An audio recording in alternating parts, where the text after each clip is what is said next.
And this setup right here is my FX3. Starting from the top, it has a Atomos Ninja Ultra with a Samsung 970 SSD drive, 4 terabytes.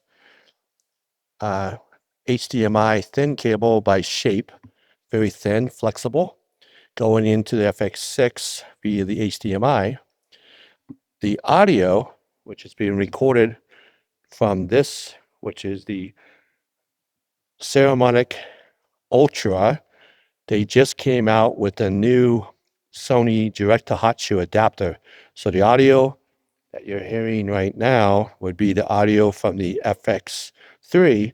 But the coolest part is that the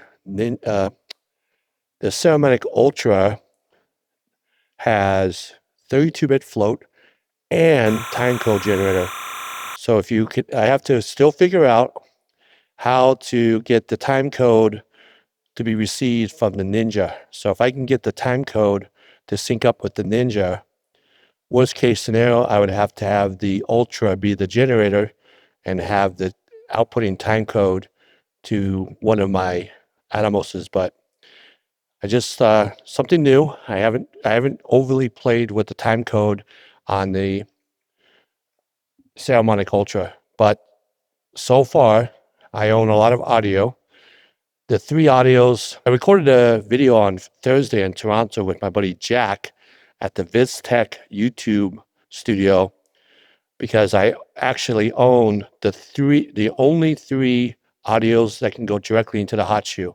Sony UWP, which I'll have pop up. DJI Mic 2 had their Sony direct audio adapter, so I own that too. And Saramonic Ultra. The Sony doesn't have onboard recording. It's strictly a very professional audio interface that you can be in very crowded. It's not by 2.5. It's not Bluetooth. It's very, very advanced. It's my most professional audio I currently own.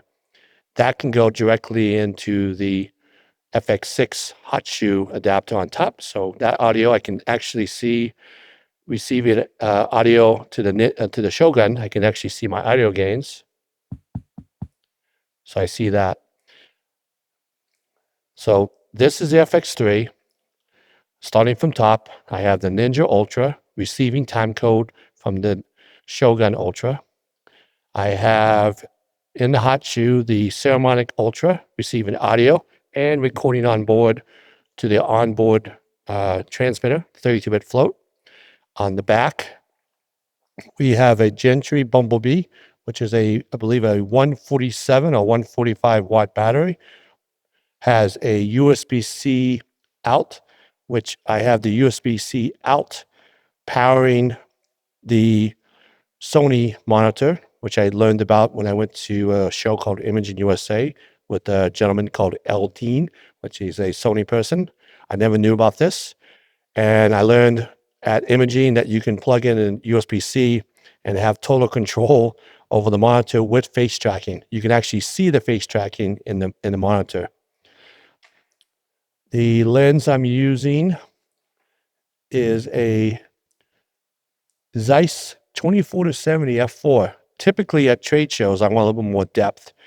Obviously, I would love to own the Sony 24-70 G Master 2, which I got the ball for Imaging USA, which was amazing. But I own the Zeiss 24-70 f4. On front of that, I have a polarizer filter, helps with reducing glare if you have any glare from the lights. I have the onboard battery through Sony. And the coolest part that I figured out, since the monitor has 2 USB-Cs, one for data and one for power, by having it hooked up to my FX3 and having the power being supplied, additional power, keeping the monitor charged, because the monitor also has a built-in battery and it has 5G, and you can do multiple SIM cards. One's on board and you can put one in, and you can go up to 1,000 terabytes on a micro SD. So you can actually record video, I believe it's 1080p, not 4K, on this Sony device. And if I was pretty slick, and knew how to do this, which I don't know how to do yet, I could actually do live from this Sony to someplace to have live. What I might try to do is I might try to go to the Sony booth at NAB. Well, I will go to the Sony booth at NAB. And last year they had somebody working in the booth from a phone, either Verizon, AT&T, or T-Mobile, and they know how to do this. So I think if I'm able to have these devices from Sony on each of my cameras, I could be doing live upstreaming, either upstreaming the footage or going live, which I think would be really, really cool. So once more, starting from the bottom, I have a YC Onion PINETA Pro monopod, which is my favorite monopod. This is the new one. It's the YC Onion PINETA Pro, and it has a pistol grip. Wide feet, very stable, and I have never had somebody knock over my monopod yet. Attached to it is a newer little Magic-On thing that goes into the side of the PINETA Pro because it has 2 threads with RE locking pins. Very secure. And I have the monitor right below the lens, so it's like a confidence monitor. That's, I believe it's newer. The connection on the back of the Sony is in the back, not on the bottom.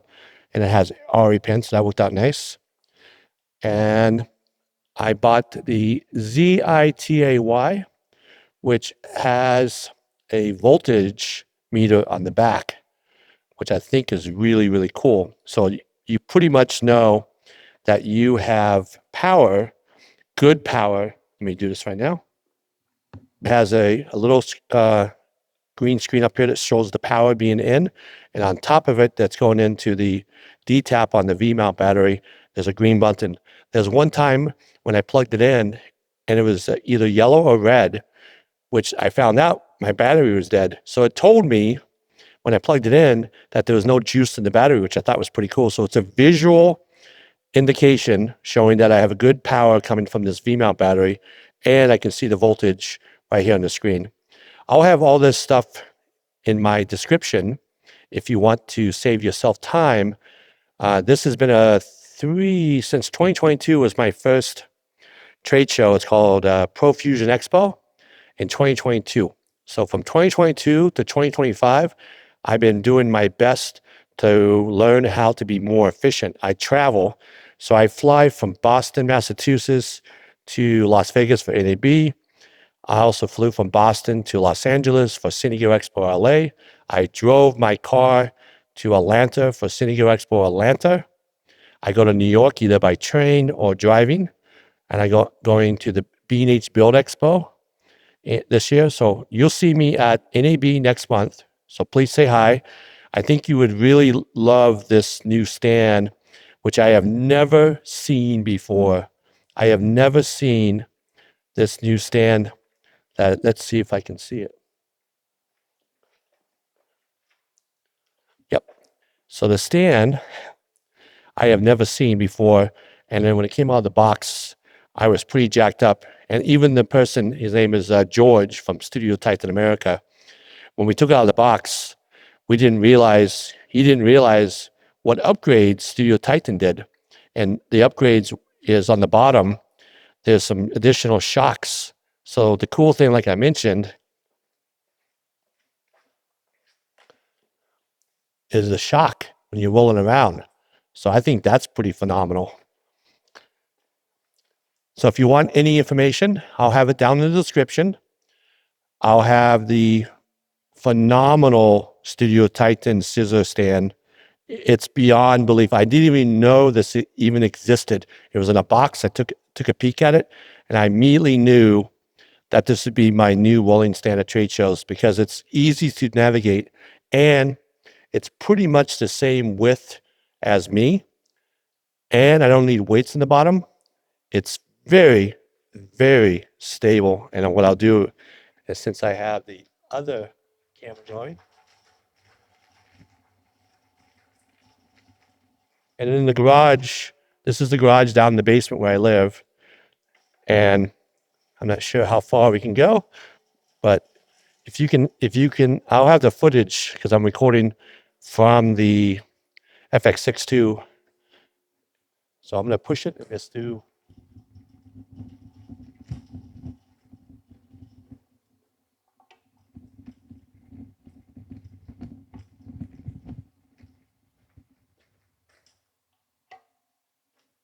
Can you see how amazing this is?